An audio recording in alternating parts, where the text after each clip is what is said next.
My parents watched the Olympic opening ceremony on their couch. My mother had made popcorn. My father had his second beer of the evening. My younger brother was on his phone, half watching. They were watching the way most people watch the Olympics, with the comfortable enjoyment of a major event that has nothing to do with you personally, following the spectacle and the stories of athletes they would never meet. And then the announcer said my name. My mother dropped a popcorn bowl. Not her phone, the bowl with the popcorn. It hit the carpet and she did not immediately pick it up because she was staring at the television screen and trying to reconcile what she was seeing with what she understood to be true about the world, because the person walking in the opening ceremony in the delegation of the United States of America, wearing the team uniform and smiling in the way that people smile when they have worked for something for 10 years and it is finally real. That person was her daughter. I had not told them I was going to the Olympics. I had not told them I was an Olympic athlete at all. This requires some explanation. My name is Jess. I am 28 years old. I am a competitive rower, specifically in the coxless pair event, and I have been training seriously since I was 16. The sport of rowing is one of those Olympic sports that receives a significant amount of attention during the Olympic cycle and almost none in the years between. People who follow it closely know the names, people who don't, and this includes most of my family. Think of it vaguely as something that happens on rivers and involves boats and is probably pleasant, but not particularly serious. My parents were not hostile to my rowing. I want to be clear about that before I describe the years of friction, because hostile is the wrong word. They were worried. They were worried in the specific way of parents who see a child investing enormous amounts of time and physical capacity and emotional energy into something with a very small professional ceiling, and who love that child enough to be afraid. On her behalf, my mother expressed this worry through questions about the future. What did I want to do after rowing? When was I going to focus on building a career? What were my plans if the sport didn't lead to something sustainable? These were not unreasonable questions. I resented them not because they were wrong, but because of the specific patience required to answer them while also training 20 hours a week and carrying a full academic load and doing everything else that building toward Olympic level competition requires. My father expressed his worry through absence, not meanness, absence. He came to early races when I was in high school and the races were close to home. He stopped coming in college when the travel was longer and the time commitment was greater, and I think he had, somewhere in those years, quietly decided that this was a phase that would eventually resolve into something more practical. He expected the phase to end. He stopped investing in it while he waited for the ending. My younger brother Marcus was the one who said it most directly, because Marcus is the family member who says things directly. He said, "When I was 22 and training in the last major push before the qualifying cycle, you're going to spend the best years of your life doing this, and then you're going to be 30 and have nothing." I said, "Thank you for your support." He said, "I'm being realistic." I said, "I know you are." He was not wrong about the risk. The risk was real. Most athletes who train for Olympics don't make it. Most athletes who make it once don't make it twice. The odds are not generous and the sacrifices are real, and the window is narrow in a way that is very difficult to explain to someone who has not lived inside it. But I was not most athletes. I knew that. Not with arrogance, with the specific certainty that comes from years of performance data and honest assessment and the opinion of coaches who see the field completely and had been telling me for years that I was in a different category. I did not tell my family this, partly because the certainty of coaches is not the same as the certainty of outcome, partly because I had learned somewhere in those years that explaining the specific quality of what I was doing required my family to update a picture they had already settled, and the effort of that updating felt like energy I needed for the water. So I trained. The qualifying process for the Olympic Games is specific and brutal in ways that the general public does not follow closely. I won't detail. the specific events and timelines because they would make this identifiable in ways I'm not comfortable with. What I can tell you is that by the time I arrived at the games in the role I arrived in, I had been in the national program for 4 years, had competed internationally in every major event, and had a record that was not let. My family knew none of this. They knew I was still rowing. I had mentioned it in the way that people mention things to family members who have stopped asking questions about them, which is the briefest possible version. I said I was still competing.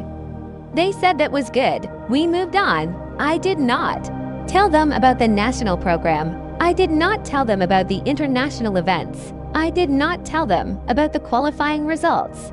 I told myself this was because the conversations would be complicated, because I would have to answer questions that the results did not yet make answerable, because there was something in the protection of the undisclosed outcome that felt important. There was also something else. There was the small, specific, private thought that I had been carrying for years, that I wanted them to see it, really see it.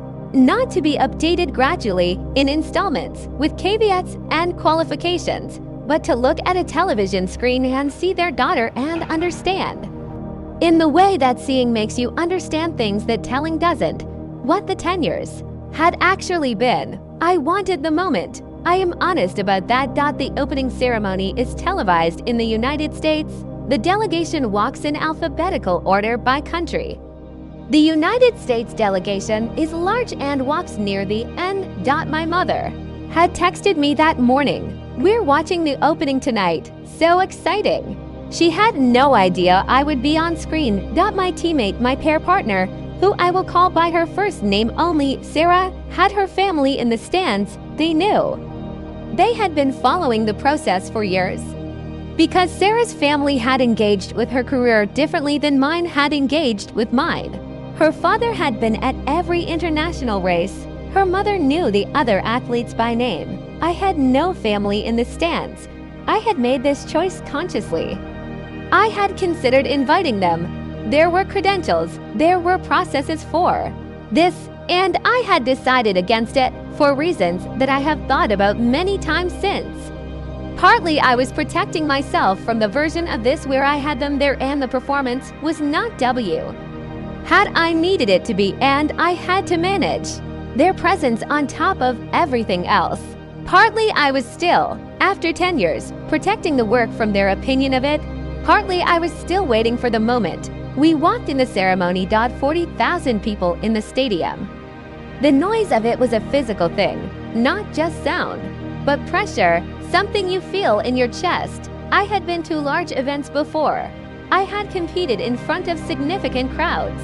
Nothing had prepared me for this specific quality of sound, this specific texture of being inside something that millions of people were watching simultaneously. I thought about my parents' couch. I smiled for the cameras. My mother called me the next morning at 7 a.m. I was in the athletes' village, in the middle of a pre-competition routine that I had been following for 6 years with the particular devotion of someone who understands that routines are not superstition, but neuroscience. I picked up because it was my mother and the night before had happened. She said, "Jessica." I said, "Hi, Mom." She said, "I dropped the popcorn bowl." I said, "I heard something fell." She said, I couldn't sleep. I kept thinking. She stopped. Then she said, "How long?" I said, "I've been in the national program for 4 years. Before that, competing internationally for." She said, "Jessica." I said, "Mom." She said, "Why didn't you tell us?" I said, "I was going to. I was waiting until I was certain." She said, "Certain of what?" I said, "That I would actually be here, that it would actually happen, that the conversation we would have to have about the training and the year's end, what you thought of it, that I could have that conversation from here, from this side of it, rather than in the middle of it."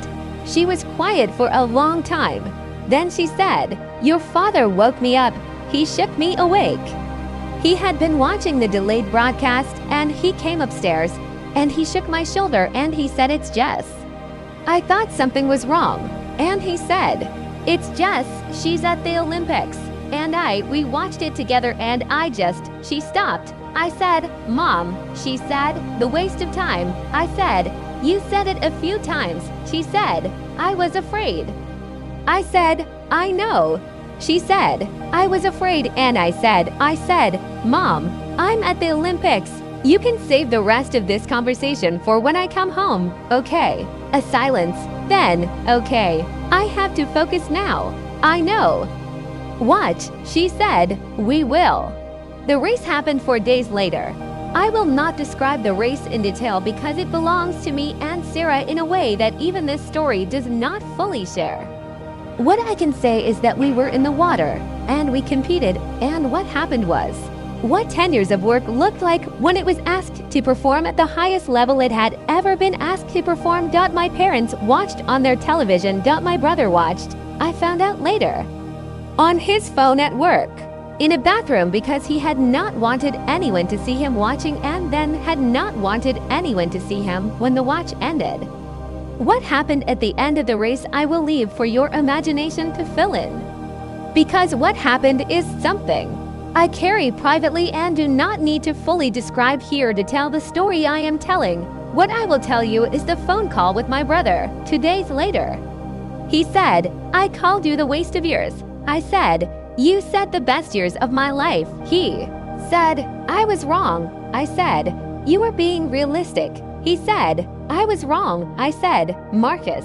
He said, I'm sorry. That's what I called to say. I'm sorry. I said, it's okay. He said, it's not. I said, it really is. You thought you were looking out for me. He said, I was wrong about what I was looking at. I said, yes, you were. He said, I'll be at the next one. I said, there might not be a next one. He said, then I'll be at whatever there is. I said, okay. He said, I love you, Jess. I said, I know. I love you too. My father has not said much to me directly about the 10 years. He is not a man of many direct emotional statements. What he has done, and what I think is, for him, equivalent, is come to every race since I returned home from the games. Every single one. He drives the distance. He sits in the stands. He watches. He does not say much before or after. He is present. I think presence is his apology. I accept it as one. Here is what I want to ask you. I waited 10 years to show my family something. I protected the work from their fear for it. I kept the training and the competitions and the results out of the conversations we had about my life. And I waited for the moment, for the television screen, for the dropped popcorn bowl, for the look on my mother's face when she understood what the 10 years had actually been. Was that the right choice? I think about it still. The 10 years would have been the 10 years regardless. The training was the training. The results were the results. My family's knowledge or ignorance of them did not change what happened on the water. But my brother's apology, when it came from a place of genuine understanding that it would not have come from if I had updated him. In installments, my mother's face, when she saw me on that screen, had in it the full weight of 10 years of worry resolved in a single moment. And that resolution would not have been the same if the weight had been released gradually. I wanted the moment. I got it. Was that selfish? Tell me in the comments. I genuinely want to know how you would have done it.